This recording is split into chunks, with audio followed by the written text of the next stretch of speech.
হযরত মুয়াবিয়া রাদিয়াল্লাহু আনহু। হযরত মুয়াবিয়া রাদিয়াল্লাহু আনহু ৬০৮ খ্রিস্টাব্দে জন্মগ্রহণ করেছেন।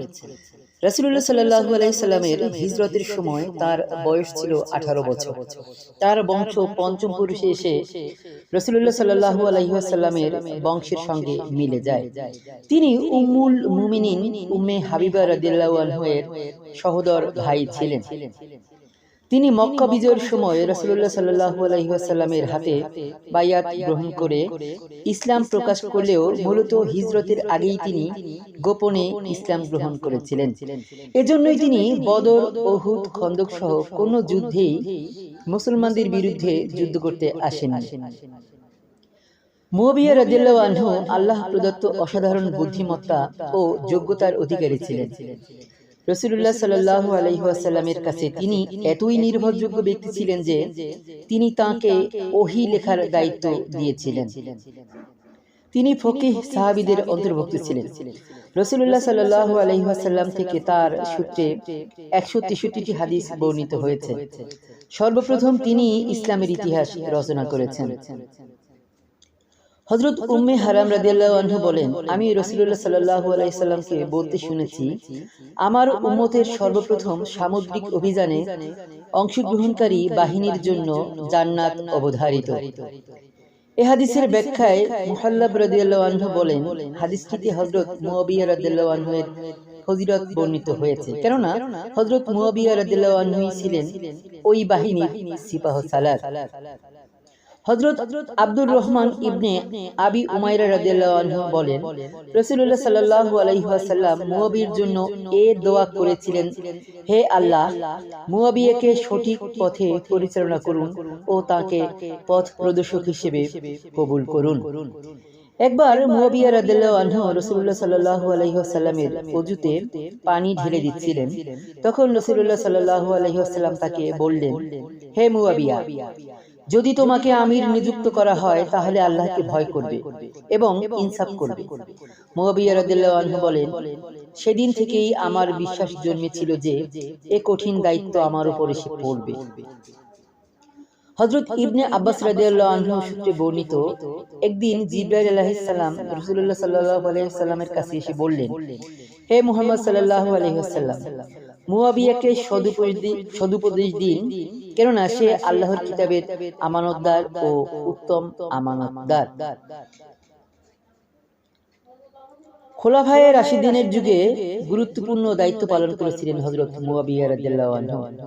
অসাধারণ নৈপুণ্যের কারণে হযরত উমর রাদিয়াল্লাহু আনহু তার খেলাফতকালে তাকে দামেস্কের আমির নিযুক্ত করেছিলেন।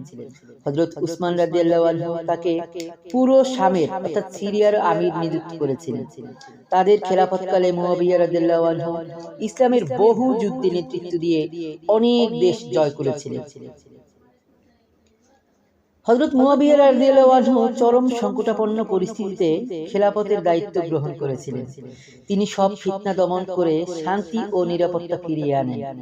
পরিস্থিতি এমন হয় যে মহিলারা রাতে তাদের ঘরের দরজা খুলে ঘুমাতেও ভয় করত না। কোনো ব্যক্তি পথে পড়ে থাকা কারো জিনিস ছুঁয়ে দেখার সাহস পেত না। তার শাসনামলে সারা পৃথিবীতে কোনো মুসলমান ভিক্ষুক ছিল না। রাজ্যের অমুসলিম নাগরিকদেরও শান্তি ও নিরাপত্তা নিশ্চিত করেছিলেন। তিনি সর্বপ্রথম যোগাযোগের জন্য ডাক বিভাগ চালু করেন এবং সরকারি দলিল দস্তাবেজ সংরক্ষণের জন্য পৃথক বিভাগ চালু করেন। তিনি মুসলিম বাহিনীকে সুশৃঙ্খল রূপ দেন ও ইসলামের দাওয়াত বিশ্বময় ছড়িয়ে দেওয়ার জন্য বিশেষ উদ্যোগ গ্রহণ করেন। পর্তুগাল থেকে চীন পর্যন্ত এবং আফ্রিকা থেকে ইউরোপ পর্যন্ত ৬৫ লাখ বর্গমাইল বিস্তৃত অঞ্চল তার শাসনামলে ইসলামের পতাকা তলে চলে আসে। তিনি দীর্ঘ ২৫ বছর খেলাফতের গুরুদায়িত্ব পালন করেন। হযরত মুয়াবিয়া রাদিয়াল্লাহু আনহু যখন জীবন সায়াহ্নে পৌঁছলেন, বিশিষ্ট সাহাবী হযরত মুগিরা ইবনে শুবা রাদিয়াল্লাহু আনহু, যিনি বাইয়াতে রিদওয়ানে রাসূলুল্লাহ সাল্লাল্লাহু আলাইহি সাল্লামের সঙ্গী হওয়ার সৌভাগ্য অর্জন করেছিলেন, তিনি মুয়াবিয়া রাদিয়াল্লাহু আনহুকে পরামর্শ দিলেন যে হযরত উসমান রাদিয়াল্লাহু আনহু এর শাহাদাতের পর মুসলমানদের যে করুণ পরিস্থিতিতে পড়তে হয়েছে তা আপনার সামনেই রয়েছে। তাই আমার পরামর্শ হলো সব প্রাদেশিক গভর্নরকে ডেকে আপনার জীবদ্দশায় ইয়াজিদের হাতে বাইয়াত নিয়ে উম্মতকে রক্তক্ষয়ী হাঙ্গামা থেকে রক্ষা করুন। এ পরামর্শ অনুযায়ী হযরত মুয়াবিয়া রাদিয়াল্লাহু আনহু সব গভর্নরের কাছে এ মর্মে চিঠি প্রেরণ করলেন যে আমি জীবন সায়ন হয়ে পৌঁছে গেছি, তাই চাচ্ছি যে মুসলমানদের কল্যাণে আমার জীবদ্দশায় একজন খলিফা নিযুক্ত করে যাব। অতএব তোমরা নিজ নিজ পরামর্শ ও তোমাদের পরামর্শদাতাদের মধ্যে যোগ্য ব্যক্তিদের পরামর্শ লিখে পাঠাও। এতে বেশিরভাগ আমিরই ইয়াজিদ ইবনে মুয়াবিয়ার পক্ষে রায় দিলেন। কুফা, বসরা, শাম ও মিশরের লোকেরা ইয়াজিদের হাতে বায়াত গ্রহণ করে নিল। বাকি মক্কা মদিনার গুরুত্ব বিবেচনা করে মুয়াবিয়া রাদিয়াল্লাহু আনহু স্বয়ং হিজাজে উপস্থিত হয়ে সেখানকার গুরুত্বপূর্ণ ব্যক্তিদের সঙ্গে পরামর্শ করেন।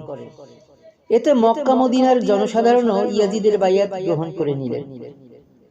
আর হযরত আব্দুল্লাহ ইবনে উমর রাদিয়াল্লাহু আনহু, আব্দুল্লাহ ইবনে আব্বাস রাদিয়াল্লাহু আনহু, আব্দুল্লাহ ইবনে জুবাইর রাদিয়াল্লাহু আনহু, হুসাইন ইবনে আলী রাদিয়াল্লাহু আনহু ও আব্দুর রহমান ইবনে আবি বকর রাদিয়াল্লাহু আনহু এই 5 জনের ব্যাপারে খেলাফত মেনে না নেওয়ার শঙ্কা থাকায় মুয়াবিয়া রাদিয়াল্লাহু আনহু পৃথক পৃথক প্রত্যেকের সঙ্গে মিলিত হয়ে পরামর্শ করেন। এতে প্রথমত 4 জন এ বলে মেনে নিলেন যে সব লোক স্বতঃস্ফূর্তভাবে মেনে নিলে আমাদের কোনো আপত্তি নেই। শুধু হযরত আব্দুর রহমান ইবনে আবু বকর রাদিয়াল্লাহু আনহু এতে দ্বিমত পোষণ করলেন। এভাবে বেশিরভাগ উম্মতের রায় মতে ইয়াজিদের খেলাফত নিশ্চিত হলো। তাই মুয়াবিয়া রাদিয়াল্লাহু আনহু এর ইন্তিকালের পর ইয়াজিদ থেকে যেসব অন্যায় কাজ সংঘটিত হয়েছিল তার দায়ভার মুয়াবিয়া রাদিয়াল্লাহু আনহু এর উপর বর্তাবে না, বরং ইয়াজিদের অন্যায়ের জন্য তিনি নিজেই দায়ী।